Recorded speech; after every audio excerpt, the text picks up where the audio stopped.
and the familiar sight in the winning dressing room, the trophy and bottles of champagne. And so, from the dressing room to the flight home. Those images seem a long time ago now, but only 5 years had elapsed when they started to appear a long time ago. In 1987, Aston Villa were relegated. They needed to be revived and fast. Then, Graham Taylor came along.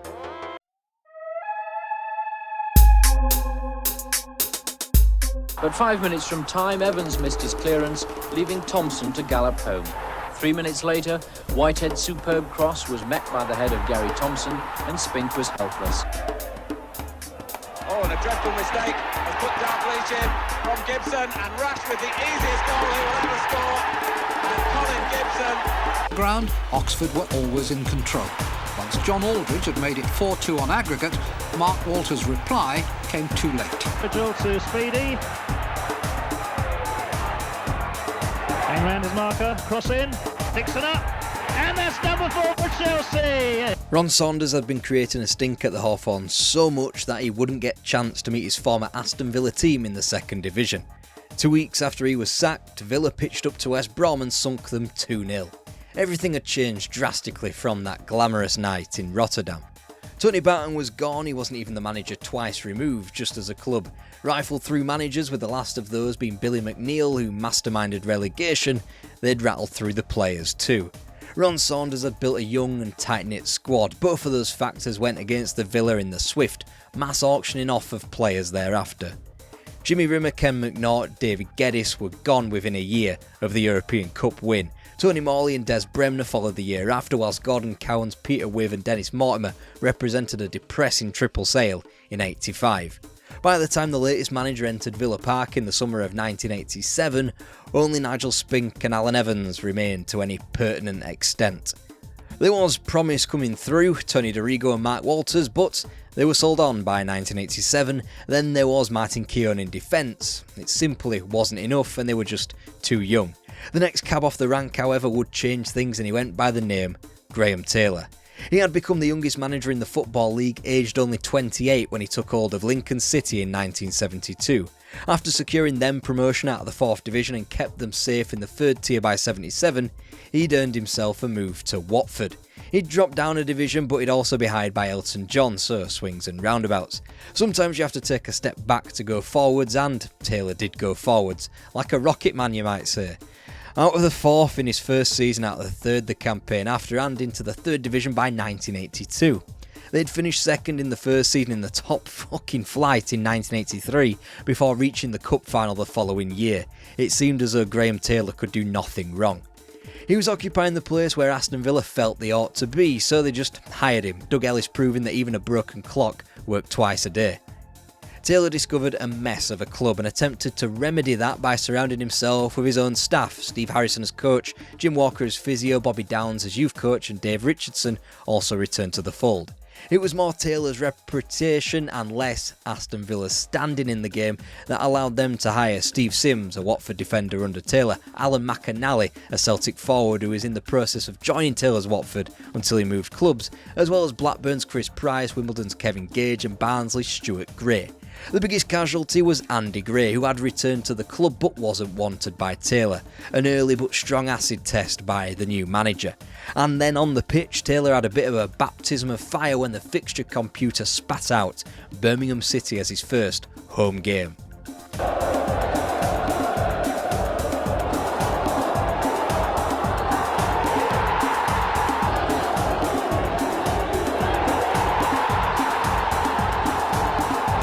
League games, but Paul Kerr's winner at Villa Park showed Borough could compete with the best in the division. Let's draw at home to Barnsley. Taylor had won just one of his first 7 in charge. They were 19th in the league. Within a month, it was clear that they had corrected their course. And how? But Warren Aspinall's goals against the old enemy at the Hawthorns in September marked the turning of a significant corner. Villa were on their way back. The number 11. And a nice ball. It's there. That was a lovely ball from Walters.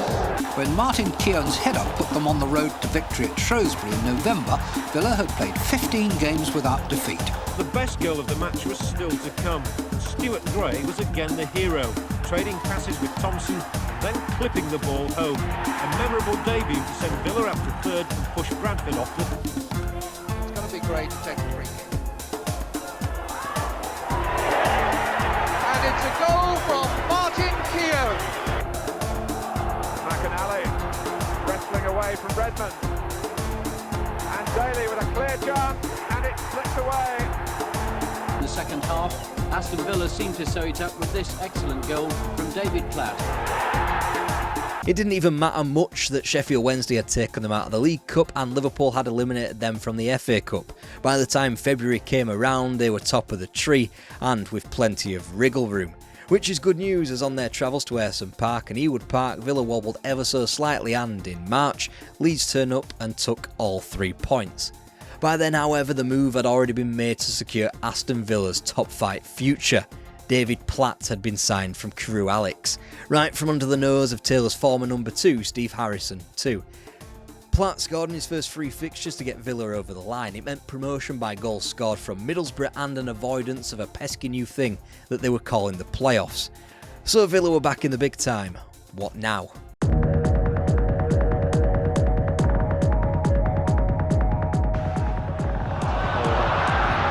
Dawes and Horn between them, getting into a right mess, and it's left McInally with the equaliser. It's Andy Gray, and Lukic hardly saw it. There are players arriving in the middle. McInally's amongst them. Here's Gray, and here is McInally. And Villa go in front. Andy Gray gets there first. On it's come for McInally. Gage well forward. Oh, disaster for the goalkeeper! And Villa go in front. That's what's now. 5 games undefeated and sure, 4 draws were muddled in there, but let's look at the opposition they faced. West Ham, title challengers 2 years ago. Nottingham Forest, about to go on a bit of a rejuvenation under Brian Clough. And whilst Millwall probably should have been beaten on the opening day of the season, both Arsenal and Liverpool's reputation spoke for themselves. They'd be contesting the title on the very last day of the season. And even better, a 2-legged tie in the opening stage of the League Cup against some pals from across the city. Howard into the middle. Mountfield is there. A great header by Derek Mountfield. Gage shoots and the ball is in. Gage again. Great effort by Gage. Back forward again. Still Fleming. Trouble. Chance here. It's into the goal. It's Ian Olney who scored for Aston Villa. Once again, Bradford. That's a great shot by Tony Daly. One word, mauling, and Villa just kept going and going. The feel-good factor brought on by team bonding trips at a local Pontins holiday camp and bringing back stalwart Gordon Cowans, and that only continued through wins over Everton, Spurs and a handy point up at Old Trafford into November. Cowans wasn't the only one through the door. Derek Mountfield added some valuable experience from Everton at a cost of £400,000. Meanwhile, Alan McInally was busy proving he was capable of scoring the goals at the highest level of the English game, which is a good job considering. Cases cross. Letizia! Well, that was simple enough. And Southampton take the lead. Auction. Now Regis. Neat, simple and effective. Michael Thomas lurking on the edge of the area. Smith is there.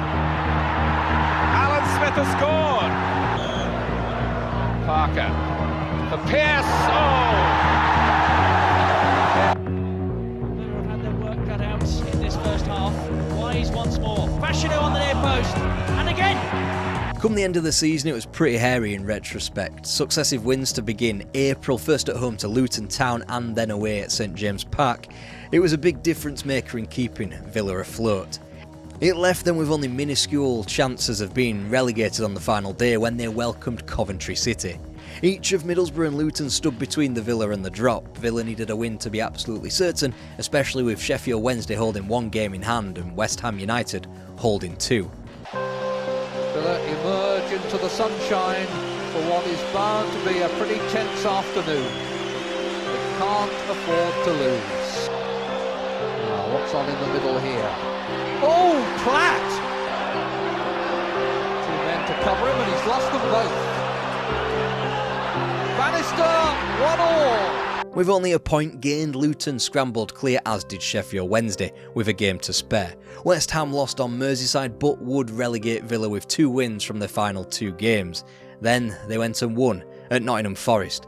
And at this point I'd usually try to build tension, but their final opponent this season was Liverpool, who needed to lay on a beating on West Ham to gain a goal differential advantage ahead of their title showdown with Arsenal. It wasn't going to be anything other than a battering dished out to the Hammers, and after a 5-1 scoreline up at Anfield, only then could Graham Taylor's Aston Villa breathe.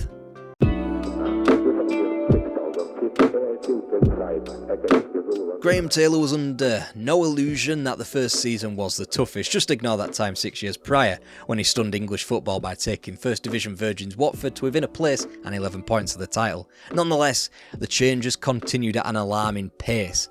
Alan Evans' 12-year association with Aston Villa was drawn to a close, whilst a less than ideal name followed him out of the door when Bayern Munich stumped up the cash to sign Alan McInally, yeah, that fella from Gillette Soccer Saturday, for £1.3 million. The top scorer had gone, and replacing him was a striker acquired from Bradford City in February for £650,000, Ian Ormondroyd. Meanwhile, Ian Olney was promoted from within to help fill the void, and it changed the way Villa played.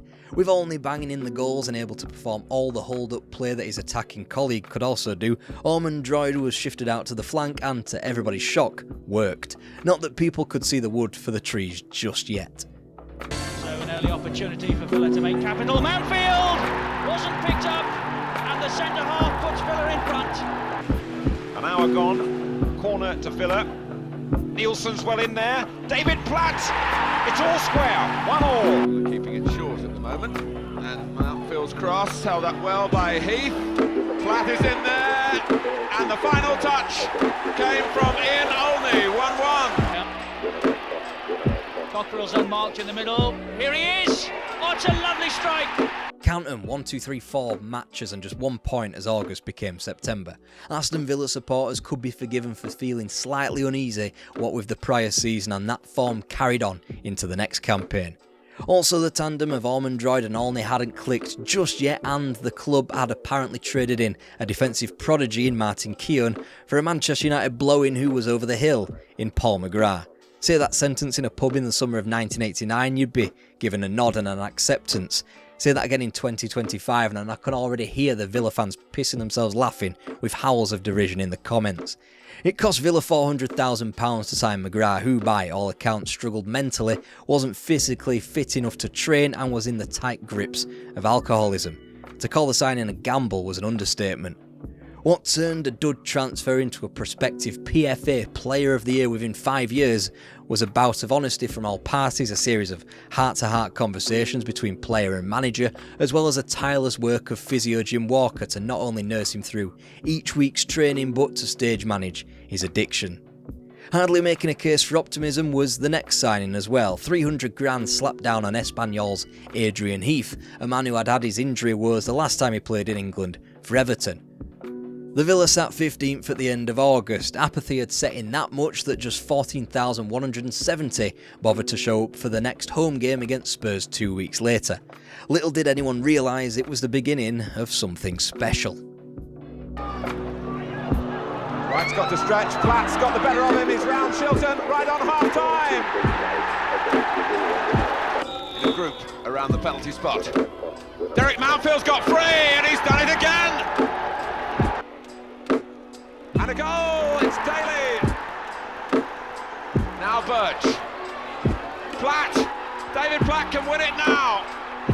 Surely has done. Howard's free. He's got Platt up alongside him. It's a goal. Has really coincided with his return for the team. And there's a great shot. And Olney will boss it home. Howard's then with one of those tantalising free kicks. Platt there first. A brilliant goal by David Platt. Domination here as Gage takes it up this time. Gets it through to Platt.